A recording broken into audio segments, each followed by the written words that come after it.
अल्लाहुम्मा सल्लि अला सय्यिदिना व मौलाना मुहम्मदिन नहमदुहु व नसल्ली अला रसूलिहिल करीम।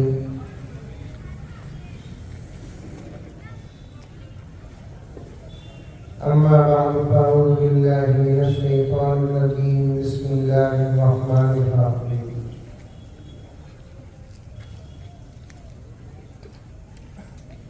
या अय्युहल्लज़ीना आमनु उदख़ुलू फ़िस्सिल्मि काफ़्फ़ा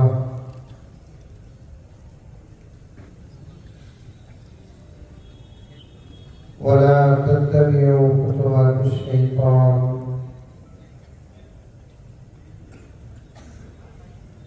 इन्नहु लकुम अदुव्वुम मुबीन।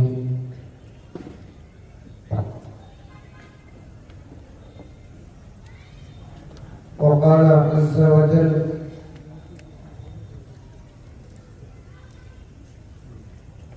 इन्ना नहनु नज़्ज़लना ज़िक्रा व इन्ना लहू लहाफ़िज़ून। वक़ाल अज़्ज़ व जल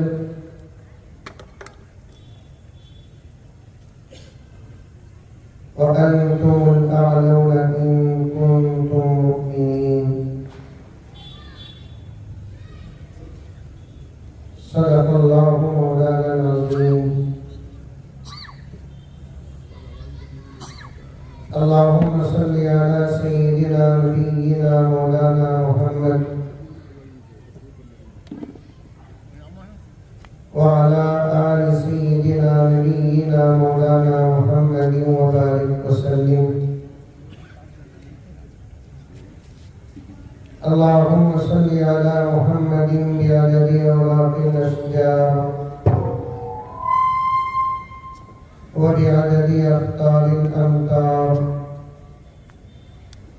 व बिअददि दवाबिल बरारि वल बिहार व अला आलिहि व सहबिहि व बारिक वसल्लिम। अल्लाहुम्मा सल्लि अला मुहम्मदिन कमा हुवा अहलुहु व मुस्तहिक़्क़ुहु।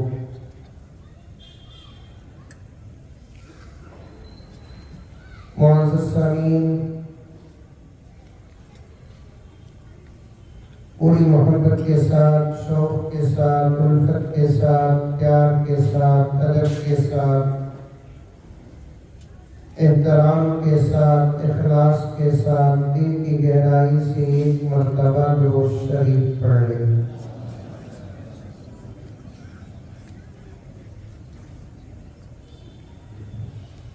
माशाअल्लाह, बड़े ही सुकून और इत्मीनान के साथ आप हज़रात तशरीफ़ फरमा है। दो ज़बरदस्त बयानात भी हो चुके हैं। बैठे बैठे देख रहा था कि कुछ बच्चे चाय तकसीम भी कर रहे हैं। निज़ाम को रोक दें, इसलिए कि इस वक्त मुल्क चाय और चाय वाले से बहुत परेशान है।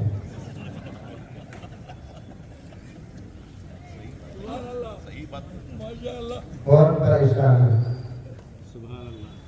चाय वाला आता है तो मुझ परेशान होता है, चाय आती है तो महफिल परेशान होती है। लंबा बयान नहीं होगा। आज का जलसा इस मकसद के तहत मुनक़िद है, उस पर दो चार बातें अर्ज़ करके अपनी बात खत्म करता हूँ। तफसीली बातें इंशाअल्लाह ताला सुम्मा इंशाअल्लाह 24 तारीख बरोज़े इतवार शहर बेंगलोर क़ुद्दूस साहब ईदगाह में अकाबिर की ज़ुबानी हम तमाम के सामने आ जाएंगे। बोलो इंशाअल्लाह।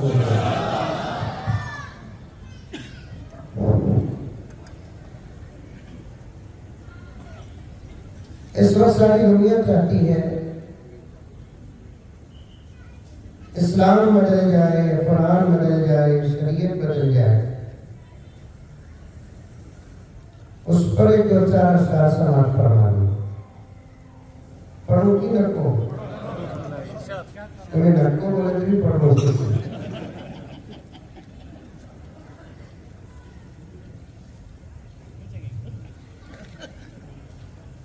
बदलेगा ना बदला है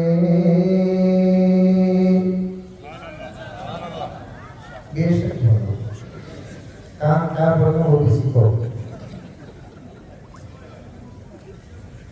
बदलेगा ना बदला है। दिल्ली तक पहुंचाना ये शेर हम लोग मंडिया के मैदान से। और आप लोग भी इधर आ गए तो अच्छा रहेगा। उत्तर पलट को देखें तो गर्दन में दर्द होगा।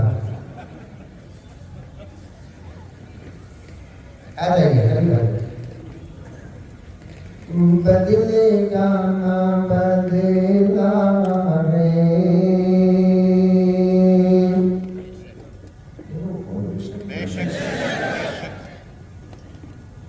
जब जो बोला वो नहीं बोले 12 बजे तक बैठ जाते हैं। बदलेगा ना बदला है। कानून शरीयत का हर दौर में पढ़ता है। हर दौर में पढ़ता है। कानून शरीयत का बदलेगा ना बदला है। ये शेर बतौर खास तरमीम कोई हरगिज़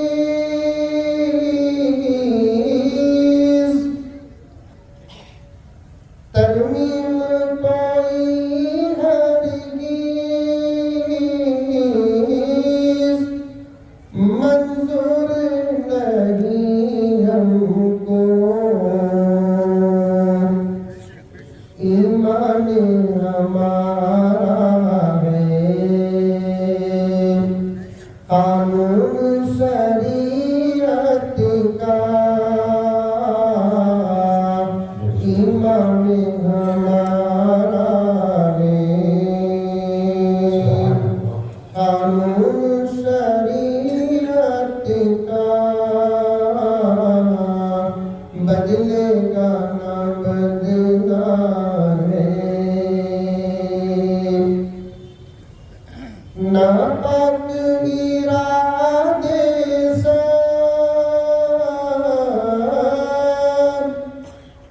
नाकाम सदा होंगे। नापाक इरादे से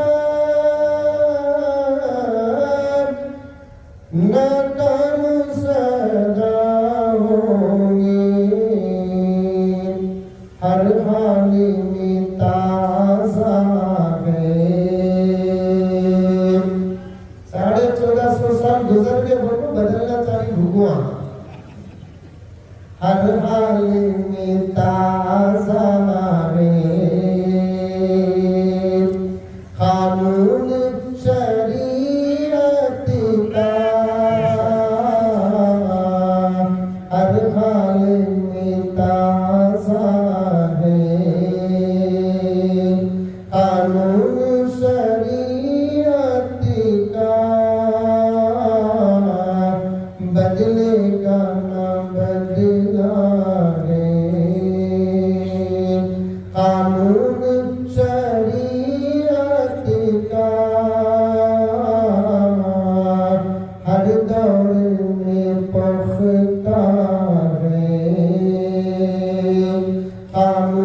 और एक मरतबा दरूद शरीफ पढ़ लें।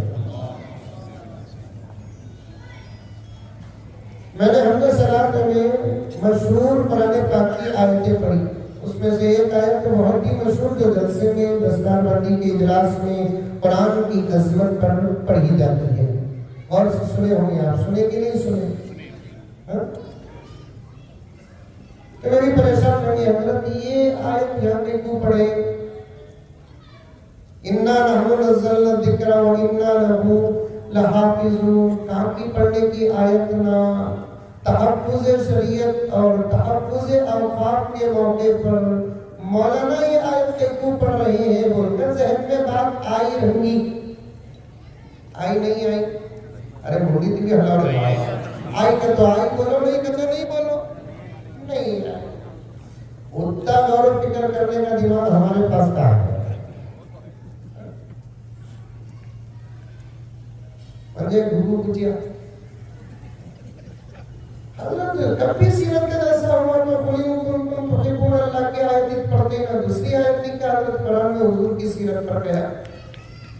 अब उसे नहीं तहकीकी जवाब दिया, तूने समझता नहीं। मैं बोला तेरा निकाह हुआ क्या होगा? तुम्हारे बाबा का हुआ क्या? क्या मतलब बात कर रही? बाबा का भी हुआ, दादा का हुआ क्या? दादा का भी हुआ। कितने भाना हुआ तुम्हें? इतने भाना हुआ क्या? निकाह हुआ। तो जब भी निकाह होता वही तो आयतें पढ़ते हैं। कभी महफिल निकाह में पूछे क्या बाबा का निकाह हुआ तो भी ये आयता पढ़े, मेरा निकाह हुआ तो भी ये आयता पढ़े, भैया का निकाह हुआ तो भी ये आयता पढ़े, आपा का निकाह हुआ तो भी ये आयता पढ़े। कुरान में इतने आयता ही मगर कभी भी पूछे कभी नहीं। कुरान एक समंदर है और कुरान के अंदर हर आयत एक समंदर है। कुरान एक समंदर है तो कुरान की हर आयत एक समंदर है। मैंने इस आयत का इंतखाब क्यों किया जो आमतौर पर जलसों में पढ़ी जाती है? इन्ना नहनु नज़्ज़लना ज़िक्रा व इन्ना लहू लहाफ़िज़ून। अल्लाह ताला पूरी ताकीद के साथ बयान करते हैं हमने कुरान पाक को नाज़िल किया। समझ में आ रहा है तर्जुमा? और एक तर्जुमा सुनो, हमने ही कुरान पाक को नाज़िल किया। ताकीदात जमा होते हैं तो तर्जुमा ऐसा बनता है। कसीर तादाद में उलमा बैठे हैं स्टेज में भी और सामईन में भी। बड़ी एहतियात के साथ सबक पेश कर रहा हूँ। अल्लाह ताला फरमाते हैं हमने ही कुरान पाक को नाज़िल किया और हम ही इसकी हिफाजत करेंगे।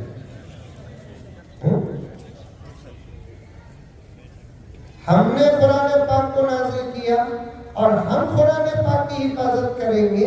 तर्जुमा मुकम्मल नहीं, बीच में ही लेकर आना ही। हमने ही कुरान पाक को नाज़िल किया और हम ही इसकी हिफाजत करेंगे। और अल्लाह की कसम ये बात साबित है सारी दुनिया में कि दुनिया की जितनी मुक़द्दस किताबें हैं उनमें से अगर कोई किताब हजारों साल से सलामत है तो उसका नाम कुरान मजीद है। 10 साल पहले का कुरान उठाओ सलामत मिलेगा। 100 साल पहले का कुरान उठाओ सलामत मिलेगा। 500 साल पहले का कुरान उठाओ और अपने कुरान पाक को बाजू बाजू रखकर देखो। पारों में फर्क आना तो दूर की बात के सूरतों में फर्क आना तो दूर की बात, आयात में फर्क आना तो दूर की बात, अल्फाज में फर्क आना तो दूर की बात। सब कह दो सुभान अल्लाह के एक जबर में फर्क नहीं आएगा। एक जबर में 500 साल पहले का कुरान उठाओ और अपना कुरान बाजू रखो, एक जबर में फर्क नहीं। चलो और आगे। कुरान के नाज़िल होकर उस पर 1000 साल भी गुजर चुके हैं। 1000 साल पहले का कुरान उठाओ और अपने कुरान पाक को बाजू रखो, तब भी एक जबर में फर्क नहीं आएगा। तुर्की के म्यूजियम में हजरत उस्मान गनी के दौर में लिखा हुआ कुरान पाक मौजूद है। उलमाए किराम को पूछें, उस कुरान को भी उठाओ और अपने प्रिंट कुरान पाक को भी उठाओ और बाजू बाजू रखो। ये जरा बच्चों को खामोश करो, अपने कुरान पाक को भी बाजू रखो। यही है, एक जबर में फर्क नहीं आएगा। आई बात समझ में? अरे आई नहीं आई? आई। क्यों फर्क नहीं आएगा? इसलिए कि इस किताब की हिफाजत औलिया नहीं करते, असफिया नहीं करते, अतकिया नहीं करते, ताबिईन ने नहीं किया, तबे ताबिईन ने नहीं किया, सहाबा ने नहीं किया, बल्कि इस किताब और कलाम की हिफाजत डायरेक्ट अल्लाह ने किया। पूरी तवज्जो से सुनना नौजवानों। हजरत मौलाना जुबैर साहब दामन बरकातुहुम और हजरत किबला दामन बरकातुहुम के बातों के बाद इस हादिस की बात भी थोड़ी बहुत पूरी तवज्जो से सुनो। और बड़े अफसोस के साथ कहना पड़ता है मौलाना, आज उलमा की बात हमारी कौम नहीं सुनती, लेकिन दुश्मन सुन रहा है, दुश्मन सुन रहा है। अभी मौलाना को एक फोन आया, पुलिस भी रिकॉर्ड कर रही है। कहते भाई बोला जरा पहले मालूम होता, मैं भी मेकअप कर लगवाता हूँ, जरा फेयर लवली पाउडर वीडर लगा लगाता। रिकॉर्ड करी तो करी बाबा, हमारे बयानों में अमन मिलेगा, हमारे बयानों में प्यार मिलेगा, हमारे बयानों में इत्तेहाद मिलेगा, हमारे बयानों में इत्तेफाक मिलेगा, हमारे बयानों में मुल्क की तरक्की का पैगाम मिलेगा। तुम्हें रिकॉर्ड करे तो भी हमें वोट बोलते सो, तुम्हें रिकॉर्ड नहीं करे तो भी हमें वोट बोलते सो। बल्कि हमें चाहते ही क्या, रिकॉर्ड करो, दूध का दूध पानी का पानी हो जाता। क्या हजरत? रिकॉर्ड करो। तुम्हें पहले सुनो, मंडिया के अजला के जिम्मेदारान और नौजवानों, आप पहले सुनो। आप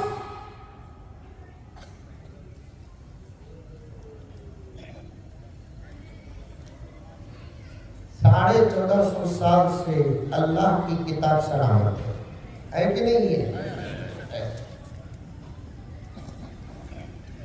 पहले सुनो, नुक्ता सुनो। नमाज का हुक्म कुरान में,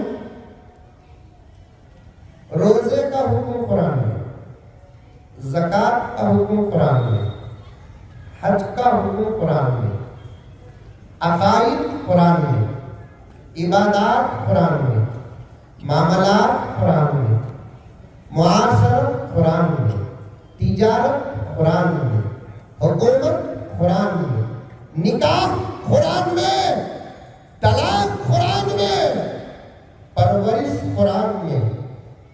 कुरान में सब कुछ है। पहले सुनना और याद रखना, जब कुरान बदला नहीं तो कुरान के अहकाम कहाँ बदलेंगे? इदेगा मुख्यमाना पैसे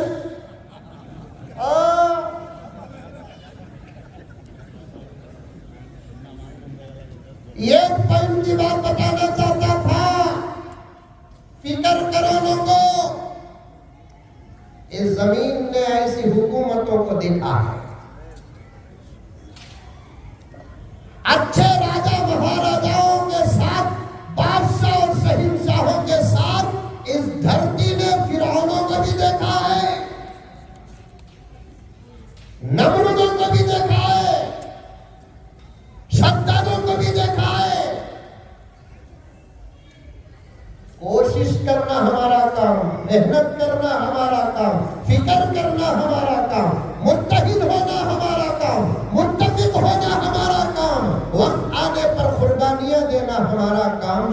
बातें पेश करना हमारा काम है, लेकिन ये टेंशन निकाल दो कि कोई कानून हमारी शरीयत का ना खत्म होगा ना बदलेगा, इसलिए कि कानून कुरान में है, शरीयत कुरान में है, मसाइल कुरान में है।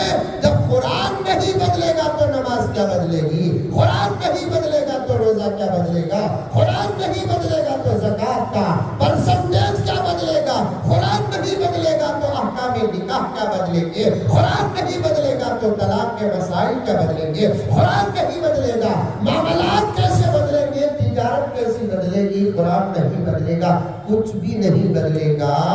तो औकाफ का मसला, औकाफ का मसला, औकाफ का मसला अगर कुरान से बाहर होता तो बात टेंशन की थी। औकाफ का मसला भी कुरान में है। जब कुरान नहीं बदलेगा औकाफ की बिल भी पास नहीं होगी। नारे तकबीर, नारे तकबीर, दीने इस्लाम, कानूने इलाही। कुरान नहीं बदलेगा तो फिर कुरान के अंदर की कोई बात नहीं बदलेगी। इंशाअल्लाह सुम्मा इंशाअल्लाह। असल में क्या है मेरे प्यारों, लंबा बयान करने का मौका नहीं, अल्लाह मेरे वक्त में बरकत अता फरमाए। ये सब निज़ाम 24 तारीख को आपको पहुंचाने के लिए है। वहां तफसीली बात आ जाएगी, मुख्तसर बातें आपके सामने अर्ज कर देता हूँ। असल मसला क्या है मालूम, इस वक्त सारी दुनिया में इस्लाम के दुश्मन मुत्तहिद हो चुके हैं। इस वक्त सारी दुनिया में इस्लाम के दुश्मन क्या हो चुके हैं, जोर से बोलो, मुत्तहिद हो चुके हैं। जो मुतफर्रिक थे वो मुत्तहिद हो गए, जो मुत्तहिद थे वो मुतफर्रिक हो गए। हमें एक थे, हमें नेक थे, हमारे बड़े एक थे, हमारे बड़े नेक थे। ये क्यों थे, हमारा अल्लाह एक क्यों थे, हमारा नबी एक क्यों थे, हमारा काबा एक क्यों थे, हमारा मदीना एक क्यों थे, हमारा किबला एक क्यों थे, हमारी किताब 80 to 90% मसाइल बगैर इख्तिलाफ के हम सब के एक थे, तो हमारे बड़े भी एक थे। अब क्या जमाना आया कि हम इख्तिलाफात का शिकार हो गए। जो मुतफर्रिक थे, मुंतशिर थे, वो मुत्तफिक हो गए, जो मुत्तफिक थे वो मुंतशिर हो गए। अब इस वक्त हाल क्या है मेरे प्यारे, कि सारी दुनिया में इस्लाम के दुश्मन, मेरे अल्फाज को तोड़ो, मेरे अल्फाज को तोड़ो, मेरे अल्फाज को पूरी तवज्जो के साथ सुनो, पूरी अकल के साथ। अल्हम्दुलिल्लाह, अल्लाह से दुआ करते हुए मैं अर्ज कर रहा हूँ कि इस वक्त सारी दुनिया में इस्लाम के दुश्मन, कुरान के दुश्मन, नबी के दुश्मन, मसाजिद के दुश्मन, मदारिस के दुश्मन, खानकाहों के दुश्मन, सदाकत के दुश्मन, अमानत के दुश्मन, शर्म के दुश्मन, हया के दुश्मन, अच्छाई के दुश्मन, सब मुत्तफिक हो चुके हैं, मुत्तफिक हो चुके हैं। चाहे हमारे मुल्क के अंदर वो दुश्मन हो या मुल्क के बाहर हो, मैं तमाम दुश्मनों को जमा करके कह रहा हूँ, इस वक्त सारी दुनिया में इस्लाम के, ईमान के, कुरान के, अल्लाह के नबी के दुश्मन एक हो चुके हैं। और एक हकीकत बता दूं, इन एक हुए ना, हमारे बारे में एक हुए नहीं सो, वरना इन्हों खुद आपस में कुत्ते लड़े सका लड़ा पे। क्या अमेरिका भी इस्राइल दोस्त समझ गया क्या तुम्हें? नहीं, कुरान कहता है अमेरिका इस्राइल का दुश्मन, कुरान कहता है इस्राइल अमेरिका का दुश्मन। वखालतिल यहूद लैसतिन नसारा अला शै, वखालतिन नसारा लैसतिल यहूद अला शै। यहूद कहते हैं नसारा हक पर नहीं, नसारा कहते हैं यहूद हक पर नहीं। तर्जुमे को जरा वजाहत के साथ कहूं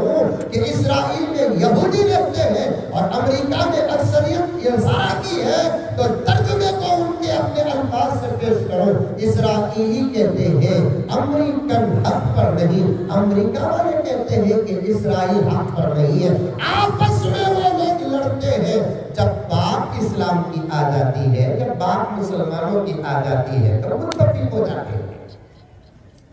समझ में आई बात? अरे आई कि नहीं आई? नहीं आई। समझा तो और एक मिसाल देखो, समझो। घर में बहू, सास, ससुरे, नड़न, देवरा, जेठा रहते ही नहीं रहते? मंडिया में नहीं रहते क्या? मंडिया में सासा ही, ससुरे ही, नड़ना ही, देवरा ही, जेठा ही, सब ही आपस में बहुत लड़ती हूँ। लेकिन जब मौजू भूख का आ जाता है मुत्तफिक हो जाते। क्या बोला ना? अब तो भी समझ में आई बात? नहीं आई। और एक मिसाल मस्जिद में जिम्मेदार आ गई। अरे है नहीं बाबा, मेरा मुंह को भी देख नहीं, मैं हमको भी देखता नहीं। मस्जिद में जिम्मेदार आई, सदर ही, सेक्रेटरी ही, मेंबर ही, ट्रेजरर ही, तासीना ही, आपस में बहुत लड़ते हो लगा। आई नो आपस में लड़ते, लेकिन जब मौजू इमाम का आता तो मुत्तफिक हो जाते हैं। मौजू इमाम का आया तो सब क्या हो जाते? मुत्तफिक हो जाते। वैसे ही इस्लाम के अलावा जितनी कौमें हैं सब आपस में लड़ते हैं, लेकिन जब मौजू इस्लाम आता है तो मुत्तफिक हो जाते हैं। समझो प्यारो, मंडिया के, ईदगाह के इस मैदान में अकाबिर का गुलाम और शागिर्द, मुरीद और मुराद बनकर मैं सारे आलम तक इस बात को पहुंचाना चाहता हूं, पूरी जमानत के साथ। समझो मेरे प्यारों, ये जितने दुश्मन है ना, मैं किसी मजहब को कुछ नहीं कहता, हर एक का एहतराम करता हूँ। मैं लफ्ज़ मजहब इस्तेमाल नहीं कर रहा हूँ, मैं दुश्मन लफ्ज़ इस्तेमाल कर रहा हूँ। सारी दुनिया में जितने दुश्मन हैं इस्लाम के, वो आपस में जानवरों की तरह, दरिंदों की तरह लड़ते हैं, लेकिन जब बात इस्लाम की आ जाती है तो मुत्तहिद हो जाते हैं। और एक पॉइंट सुनो मेरे प्यारों, अल्लाह का वास्ता देकर कहता हूँ, सुनो, समझो, बेदार हो जाओ। इस वक्त दुश्मन बहुत मजबूत है। इस वक्त दुश्मन, बोलो, बहुत मजबूत है। फिर भी डरने की जरूरत नहीं। उसकी ताकत मिजाजी, उसकी ताकत बम, उसकी ताकत हथियारात है। तब भी हमको डरने की जरूरत नहीं है, बनने की जरूरत है। जब हम बन जाएंगे तो हमारी ताकत खुदा की ताकत बन जाएगी। ताकतें तुम्हारी है और खुदा हमारा है। क्या दशा होता है? जुबेर साहब पढ़े बोलो, जिंदा काम नहीं।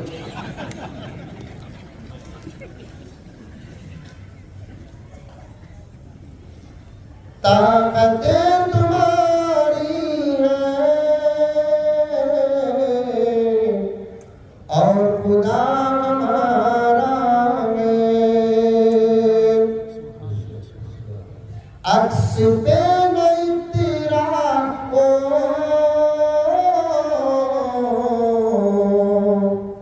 आईना हमारा है। अक्स पे नहीं तेरा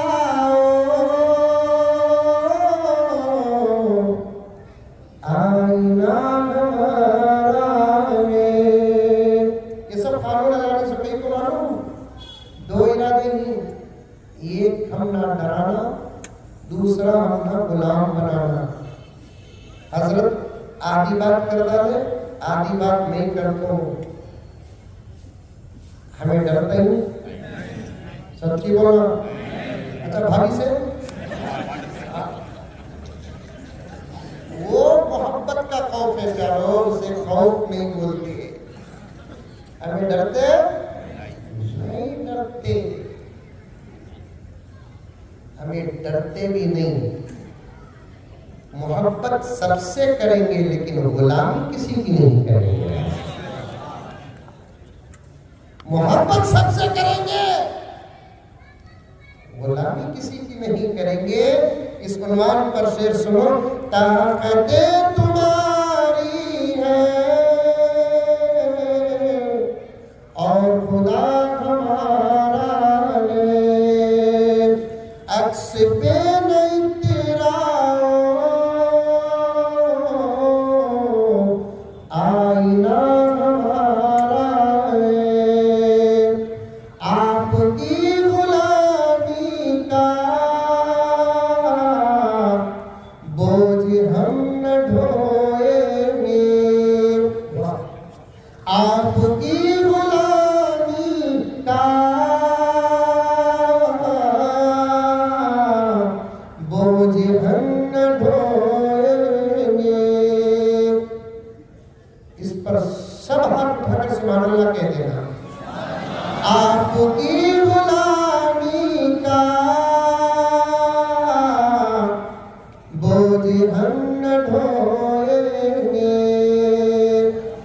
आबरू से मरने का फैसला हमारा है, आबरू से मरने का फैसला हमारा है। हमें मर तो सकते ही अंकल, गुलामी नहीं कर सकते हैं। मर तो सकते हैं, गुलामी नहीं करेंगे। बज़ाहिर मजबूत ही उन्हों, हम बदल गए। इस धरती में हमसे ज्यादा कोई मजबूत नहीं है। हम बदल गए, हमसे ज्यादा कोई मजबूत नहीं। इसीलिए हर दौर में दुश्मन ये कोशिश किया मुसलमानों को इस्लाम से बाहर कर दे, मुसलमानों को इस्लाम से बाहर कर दे। दावतें दी गई, दौलत दिखाई गई, औरतें बेच दिए गए। अल्लाह का करम है, अल्लाह का करम है, अल्लाह का करम है। मुसलमान ने किसी दावत को कबूल नहीं किया। उन लोगों को मालूम हो गया कि मुसलमान सब छोड़ सकता है लेकिन अपना मजहब छोड़ नहीं सकता। उन्होंने दूसरा पैतरा इख्तियार करके क्या किया मालूम? अंदर ही अंदर इनको ये जहां है वहां इनके ईमान को गारत करो, इनके अकायद को गारत करो, इनके मसाइल को गारत करो, इनकी ताकतों को गारत करो। खरीद में भी मैंने एक जगह पर अर्ज किया, 3 प्रोग्राम बनाए वो। पहला प्रोग्राम ईमान को गारत करने का, दूसरा प्रोग्राम अहकामात को बदलने का, तीसरा प्रोग्राम ताकत को खत्म करने का। पूरी तवज्जो के साथ सुने मेरे भाइयों, बुजुर्गों, जिम्मेदारों, पूरी तवज्जो के साथ सुने। पहला प्रोग्राम बनाया क्या उन्होंने? ईमान गारत करने का। क्योंकि बुलाए तो आए नहीं ना, ये जहां है वहीं रहकर इनके ईमान को गारत करो। इसलिए उन्होंने क्या किया? ईमान को गारत करने के लिए हमारे भी कौम के अंदर कुछ लोगों को पैदा करके ईमान को गारत करने का जाल बना। चाचा गुलाम अहमद कादियानी, गामदी, शकील बिन हनीफ, मिर्जा इस्माइल, ऐसे लोगों को पैदा करके दुश्मनों ने अंदर से ईमान को वारद करने का प्रोग्राम बनाया। दूसरा प्रोग्राम क्या? मसाइल को बदलने और मसाइल को खत्म करने का प्रोग्राम बनाया। जैसे तलाक का मसला, विरासत का मसला, परवरिश का मसला, ले पालक बच्चे का मसला, रज़ाअत का मसला, हिबा का मसला, औकाफ का नहीं, ये मसाइल पैदा किए। तलाक को लेकर आए मौजूद बनाकर, वरासत को लेकर आए मौजूद बनाकर, रज़ाअत को लेकर आए मौजूद बनाकर, हिबा को लेकर आए मौजूद बनाकर,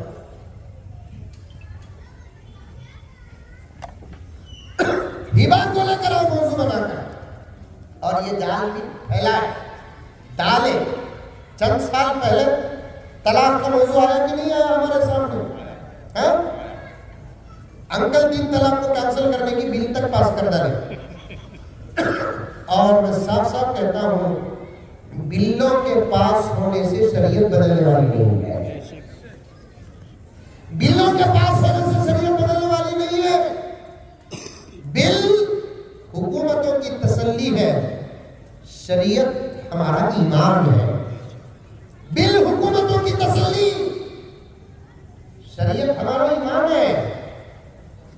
बिलों के बनाने, बिलों के पास करने से हमारे कुरान में कोई फर्क नहीं आएगा, हमारी शरीयत में कोई फर्क नहीं आएगा। 3 तलाक का मसला कितने जोर और शद्दत के साथ लेकर आए। मैं दिल्ली तक की सवाल को पहुंचाना चाहता हूं आपके हवाले से। आप कौन सी औरत 3 तलाक के बिल पर अमल कर रही है? बताओ कौन सी औरत? अल्लाह सलामत रखे हमारी बहनों को, अल्लाह सलामत रखे हमारे बहनों को। जिंदगी का मोड़ अगर तलाक तक पहुंच जाता है, मैं खुद इन कानों से सुना हूं बच्चियों की आवाज को। 3 तलाक का मसला आता है, हजरत बिल छोड़ो, शरीयत क्या बोलती वो बोलो। बिल छोड़ो हजरत, शरीयत क्या बोलती वो बोलो। मैं बिल्कुल में फैसले भी करता हूं, उलमा करते हैं। ये आया मेरे सामने फैसला, 3 तलाक दे डालिया, इधर वाले उधर वाले आ गए। लड़की पढ़ी लिखी थी, बैठी मजलिस में, बाकायदा लड़का कहा हजरत 3 तलाक तो दिया हजरत नहीं, लेकिन 3 तलाक कैंसल होगा ना हजरत। लड़की फौरन ये कहती है हजरत कैंसल और पास, इसे अपनी जगह पर रखो।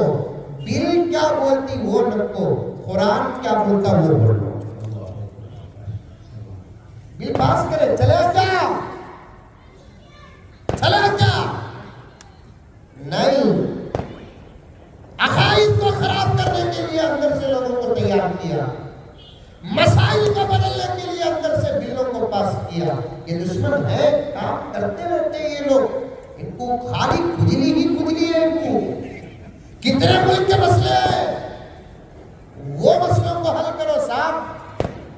ये और काफी है कि हमारा मुल्क इतना छोटा है कि जिसमें जमीन तंग हो गई और मुल्क को हमारी जमीन की जरूरत पड़ी। इतना बड़ा मुल्क है, औकाफ तो मुल्क के अंदर मुट्ठी भर जमीन है, और हमारा मुल्क कश्मीर से कन्याकुमारी तक है। अल्लाह अकबर, कितनी जमीनें बेकार पड़ी हुई है। उन पर अंकल की नजर नहीं है, मोटे अंकल की नजर नहीं है। जाको अगर ये दोनों की नजर पड़ती है तो हमारी ही चीजों पर नजर पड़ती है।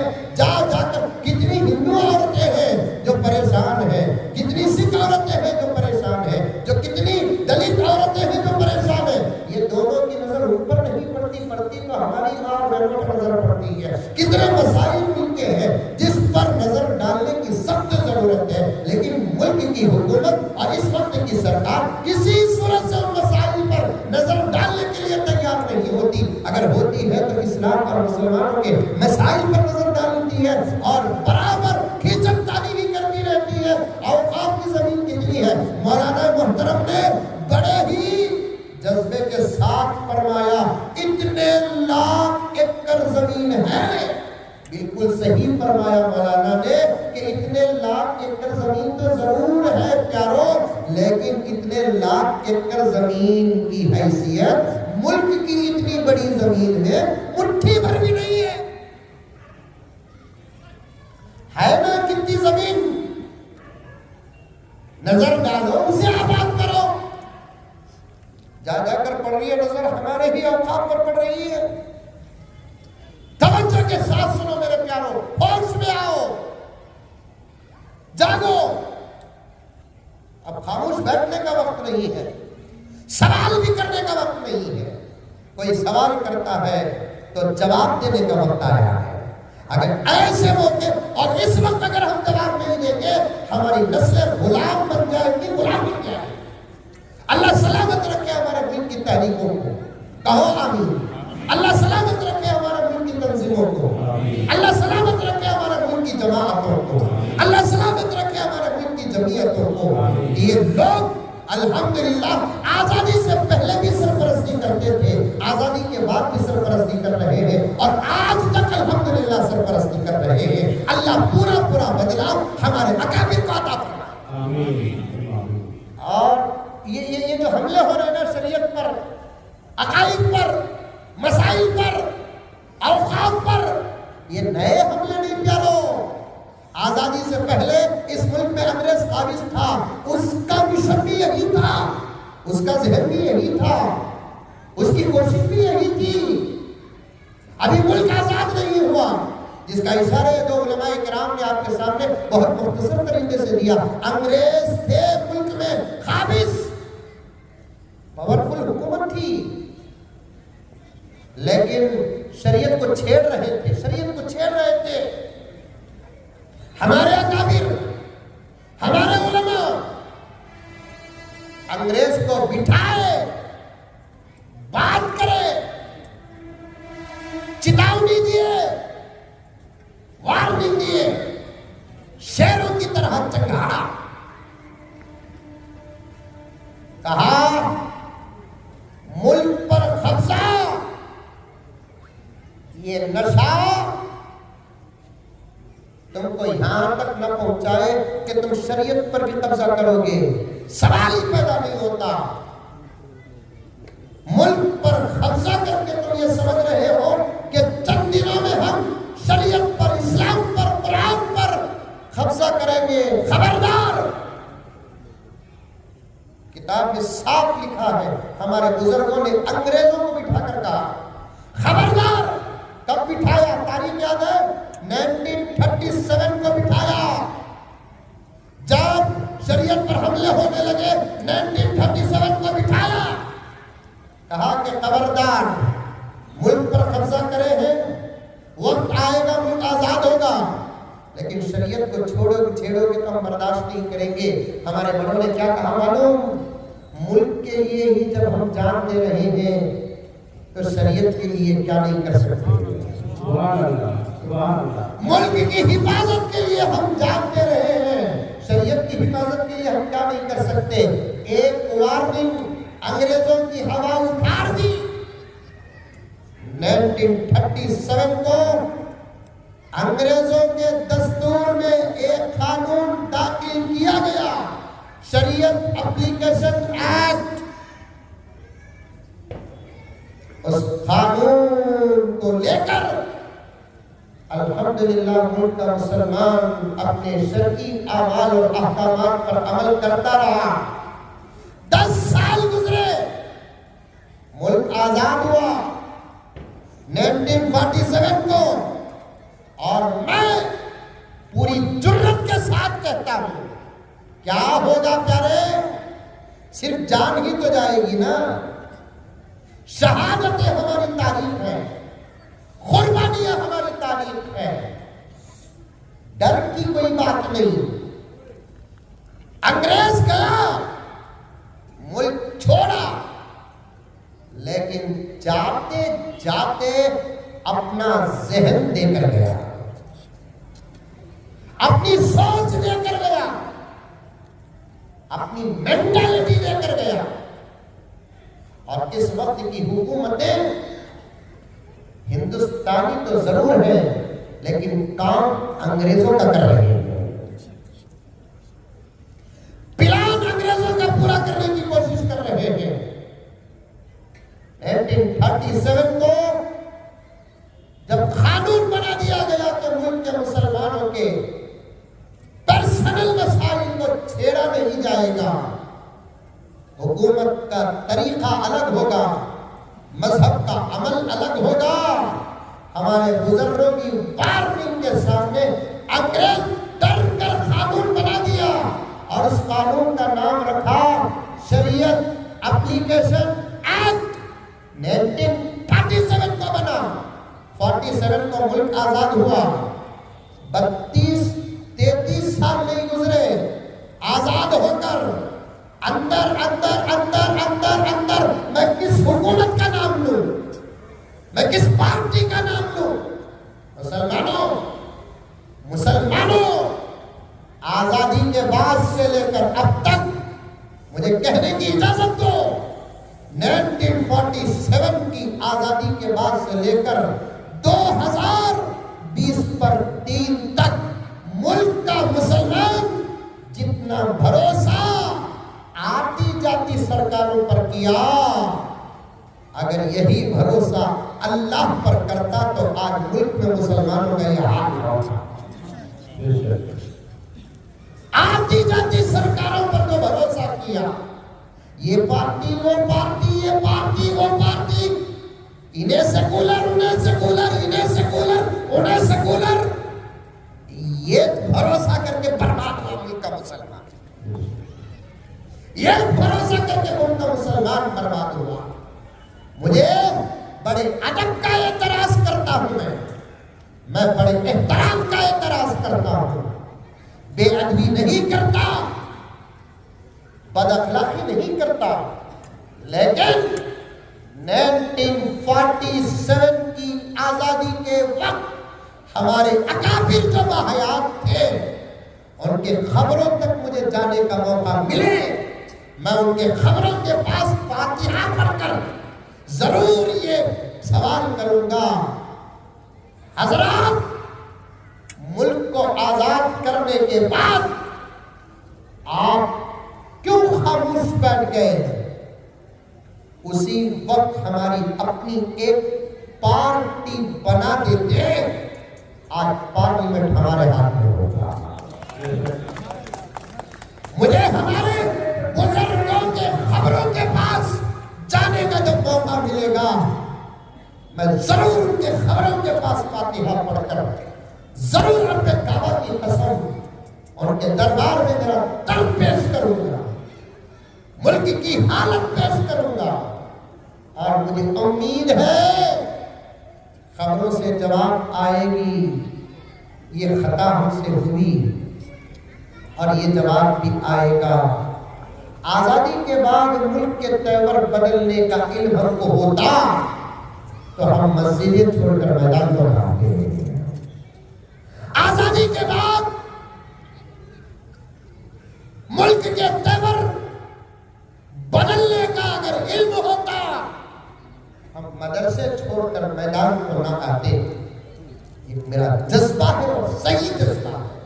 ये पार्टी वो पार्टी, ये पार्टी वो पार्टी, ये सेकुलर वो सेकुलर, यही भरोसा करते रहे 75 साल से। हम हर दौर में हमने धोखा खाया, हर पार्टी से हमने धोखा खाया, हर लीडर से हमने धोखा खाया। अब तो जाग जाओ प्यारो, अब तो जाग जाओ, एक बन जाओ। एक हल्की सी इत्तेहाद की झलक, खिबला मौलाना फोन रखिए मौलाना, हल्की सी इत्तेहाद की झलक। कर्नाटक का सियासी हाल हमने बदल कर रखा, और जरा हम मेहनत मजबूत कर दे और ये मेहनत को पूरे मुल्क में फैला दे, तो ये लोग बर्बादी के बिल नहीं बनाएंगे, अपने घर के पानी और करंट के बिल भरने लगेंगे। मेहनत करो, जागो, सबकी भलाई का सोचो, और हमें सोचे और आप भी सोच रहे हैं। मैं बात को इख्तिताम तक लेकर आना चाहता हूं। तवज्जो के साथ 5-6 मिनट मुझे साथ दे। 1937 में वार्निंग देखे अंग्रेज को कि क्या मुल्क के लिए जब हम जान कुर्बान कर रहे हैं तो शरीयत के लिए हम क्या नहीं कर सकते। अंदाजा करो, शरीयत को छेड़ने की तबीयत खत्म करो। एक्ट बना, शरीयत एप्लीकेशन एक्ट। मुल्क आजाद हुआ 47 में, 57, 67, 77, कितने साल हुए? 30, 89, 80, 81, 70, 71, 72, 30 पर 5 साल के इस मुख्तसर से अरसे में उस वक्त की जो हुकूमतें थी उनके अंदर भी अंग्रेजों की बू आने लगी। हमारे बुजुर्गों ने फिर से महसूस किया कि अब इनको भी न छोड़ा जाए। अल्लाह रहमत नाज़िल फरमाए हजरत कारी तय्यब रहमतुल्लाह अलैह के मज़ार पर। अल्लाह रहमत नाज़िल फरमाए हजरत शाह मिल्लतुल्लाह रहमानी रहमतुल्लाह अलैह के मज़ार पर। अपने अपनी जमात को लेकर, जैसे उनके बुजुर्गों ने, जो हमारे भी हैं दादा बुजुर्ग, अंग्रेजों को बिठाया, इन्होंने मौजूदा हुकूमत को बिठाकर कहा फिर से शरीयत पर छेड़खानी। मौलाना जुबैर के फरमान के मुताबिक, मौलाना जुबैर के फरमान के मुताबिक साफ साफ कहा, क्या समझते हो कि मुल्क का मुसलमान कमजोर है? क्या समझते हो कि मुल्क का मुसलमान बेयारो मददगार है? क्या मुझसे समझते हो कि मुल्क का मुसलमान यतीम हो, यसीर है? क्या समझते हो कि मुल्क का मुसलमान जाहिल और नादान है? नहीं, हम तुम्हारे इरादों को समझ चुके हैं, हम तुम्हारे इरादों को समझ चुके हैं, और हमारे बुजुर्गों की तकरीर बराबर किताबों के अंदर मौजूद है। उस वक्त आजादी के बाद की जो हुकूमत थी, उस हुकूमत को हमारे बुजुर्गों ने साफ साफ बताया, खबरदार, तुम्हारा पसीना उतना नहीं बहा जितना हमारा खून बहा है। तुम्हारा पसीना उतना नहीं बहा जितना हमारा खून बहा है, और हमारी ही शरीयत पर हमले कर रहे हो, हमारी ही शरीयत पर हमले कर रहे हो। खबरदार, कानून बनाओ। फिर कानून बनाया गया, उस कानून का नाम रखा मुस्लिम पर्सनल लॉ। कानून बनाया गया, जमात बनाई गई, जमीयत बनाई गई, मुस्लिम पर्सनल लॉ बोर्ड। एक लंबी तशरीह है, एक लंबी ताकीद है, और एक बहुत गहरी बातें हैं जो इंशाअल्लाह ताला 24 तारीख को आप सुनेंगे, हमारे और आपके बुजुर्गों से बनाए। और वार्निंग उनको जैसे दिए, इनको भी दिए, जिसका थोड़ा बहुत इजहार हमारे बुजुर्गों ने इस वक्त कहा और किया। और क्या वार्निंग क्या दिया कि खबरदार, मजबूत हुकूमत से हमने हुकूमत छीना है, मजबूत हुकूमत से हमने हुकूमत छीना है। तुम्हारी हुकूमत उनकी मजबूती के सामने कुछ नहीं। फिर से मुल्क को दोबारा आजादी के मोड़ पर मत लाओ। एक जबरदस्त वार्निंग थी, जिसे उस वक्त की हुकूमत ने समझा, फौरन दस्तूर के अंदर दाखिल किया।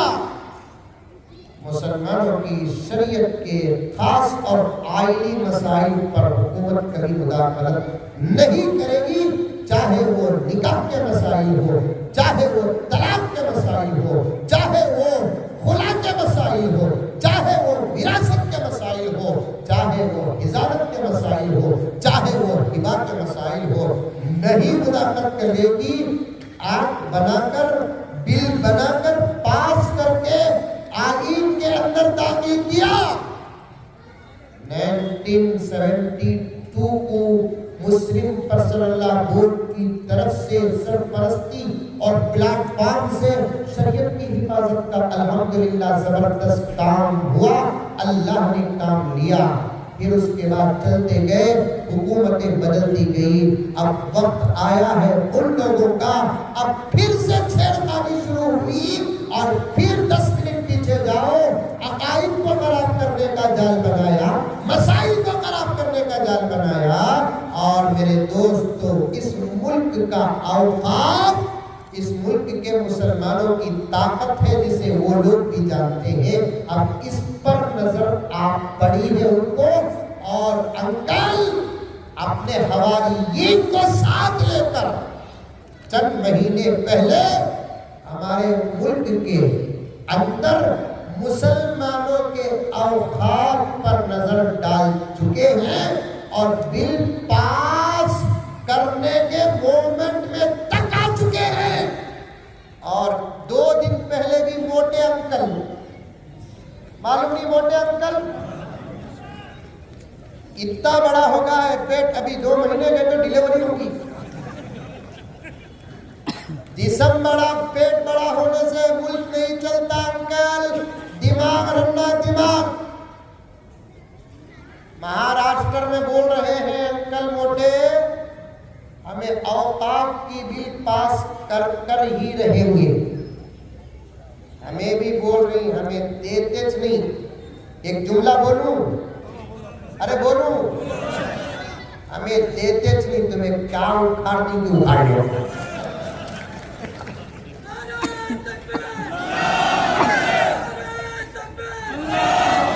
औकाफ क्या है, मैं 1 मिनट में समझा दूं प्यारो। मस्जिदों का जो हुक्म है वही औकाफ की जमीन का हुक्म है, मदरसों का जो हुक्म है वही औकाफ की जमीन का हुक्म है, कब्रिस्तानों का जो हुक्म है वही औकाफ का हुक्म है, हमारे बुजुर्गों के दरगाहों का जो हुक्म है वही औकाफ का हुक्म है। जैसे मस्जिद किसी को दे नहीं सकते, औकाफ दे नहीं सकते, जैसे मदरसा किसी को दे नहीं सकते, औकाफ दे नहीं सकते, जैसे कब्रिस्तान किसी को दे नहीं सकते, औकाफ दे नहीं सकते। और भी वजाहत के साथ बता दूं, जैसे मस्जिद बेच नहीं सकते, औकाफ भी बेच नहीं सकते, मदरसा बेच नहीं सकते, औकाफ भी बेच नहीं सकते, खानका नहीं बेच सकते, औकाफ भी बेच नहीं सकते। बराबर बराबर का हुक्म है, मस्जिदों की जमीन, मदरसों की जमीन, कब्रिस्तानों की जमीन और औकाफ की जमीन का, इन तमाम चीजों का हुक्म एक है। आज अगर औकाफ में समझौता कर लिए मुल्क के मुसलमान, कल हमारी मस्जिदों पर भी आफत आ जाएगी, मदरसों पर भी आफत आ जाएगी, कब्रिस्तानों पर भी आफत आ जाएगी, खानकाहों पर भी आफत आ जाएगी और अल्लाह वालों के मज़ारात के हुदूद पर आफत आ जाएगी। ये बिल पास होगी नहीं, बोलो इंशाअल्लाह पास होगी नहीं, और ये बिल इंशाअल्लाह ताला पास होने हमें देंगे भी नहीं, पास होगी भी नहीं, पास होने देंगे भी नहीं। इसी को समझाने, इत्तिहाद बताने 24 तारीख को बेंगलोर के अंदर मुस्लिम पर्सनल लॉ बोर्ड का 29वां इजलास मुनअकिद है। आप तमाम हज़रात को अपने अपने इलाकों के सरपरस्तों के साथ पूरे एहतियात अमन के साथ वहां पहुंचना है। कौन कौन पहुंचेंगे हाथ उठाओ। अल्लाह सबके आने को कबूल फरमाए। और एक मिनट सुनो, ये पार्लियामेंट का जो बिल का मसला है नी, ये मसला खत्म होते ही मैं एक बिल बनाने वाला हूं। ठीक है, तो मैं भी पीएम इतना। मौलाना जुबैर साहब तवज्जो चाहता हूँ, हंस रहे हैं ना। अब एक बात बताता हूँ, कहीं को बोलकर सुनो। ये बिल का टेंशन खत्म होते ही इंशाल्लाह हो जाता है, ये बिल का टेंशन खत्म होते ही मैं एक बिल बनाने वाला हूँ इंशाल्लाह ताला। क्या? अब औकाफ हमारे ही अंदर जिन लोगों के पास है उनसे लेको उलमा को देने वाला हो। वजू करने नहीं आता औकात के जिम्मेदार, नमाज में रकात पढ़ने नहीं आता औकात के जिम्मेदार, माफी चाहता हूं, जिस तरीके से हिफाजत करना था उस तरीके से हिफाजत करते तो आप दुश्मनों की नजर न पड़ती। हमें हमारे हाथों से ये औकात लेकर आते हैं, नजर आए कि ना नजर आए मैं दिखा देता हूं कहां है हम लोग। अल्लाह मेरे इस जज्बे को कबूल फरमाए। मेरे दोस्तों दुआ करो। मैं एक मजाक किया, लेकिन कोई तो कोई उठकर खड़ा हो जाए। उलमा को औकात में दाखिल होना चाहिए, बुजुर्गों के मज़ारात के जिम्मेदारों में उलमा को होना चाहिए। ये तस्वीर देखो, हमारे सुल्तान के मज़ार की तस्वीर है ये, अल्लाह अकबर कबीरा। मौलाना तस्वीर देखो, हमारे सुल्तान के मज़ार की तस्वीर है ये, जहां हमारा सुल्तान पता नहीं कि आराम से सो रहा है या खबर में भी रो रहा है। हमारा सुल्तान शहीद खबर में आराम कर रहा है या खबर में भी रो रहा है, अल्लाह बेहतर जानता है।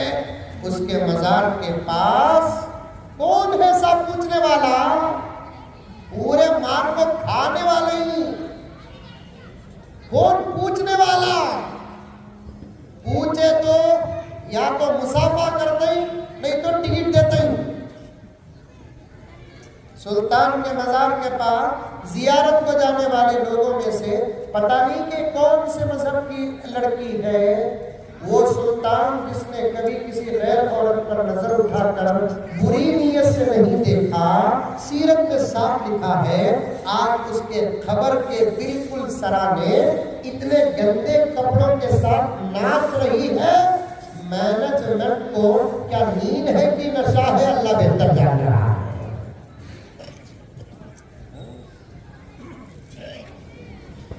हमारे औकात की हमको हर एतबार से हिफाजत करना है, हर एतबार से हमको हमारे औकात की हिफाजत करना है, बल्कि हर चीज की, हमारे ईमान की इस वक्त दुश्मनों से हिफाजत करना है, हमारे आमाल की दुश्मनों से हिफाजत करना है, हमारे मस्जिदों की हिफाजत करना है, हमारे मदरसों की हिफाजत करना है, हमारे खानकाहों की हिफाजत करना है, उलमा की हिफाजत करना है, औलिया की हिफाजत करना है, माँ और बहनों की इज्जत और आबरू की हिफाजत करना है। तो बिल्कुल जब मसला हल हो जाएगा, इसी तरीके से मुत्तहिद और मुत्तफिक होकर औकात की हिफाजत के लिए अंदर बैठकर जब तक कोई लाही अमल तैयार नहीं करेंगे तो फिर औकात हमारी बाहर से नहीं अंदर से भी बर्बाद हो जाएगी, अंदर से भी बर्बाद हो जाएगी।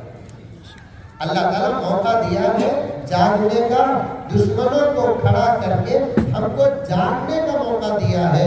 अल्लाह ताला हमारे इस जागने को कबूल फरमाए। इसीलिए पूरे कर्नाटक में जिला जिला एक इंतजाम हो रहा है, मेहनतें हो रही है। आप में से मुझे अभी खबर मिली कि अक्सर लोग मसाजिद के जिम्मेदार हैं यहाँ पर और इदारों के जिम्मेदार हैं यहाँ पर।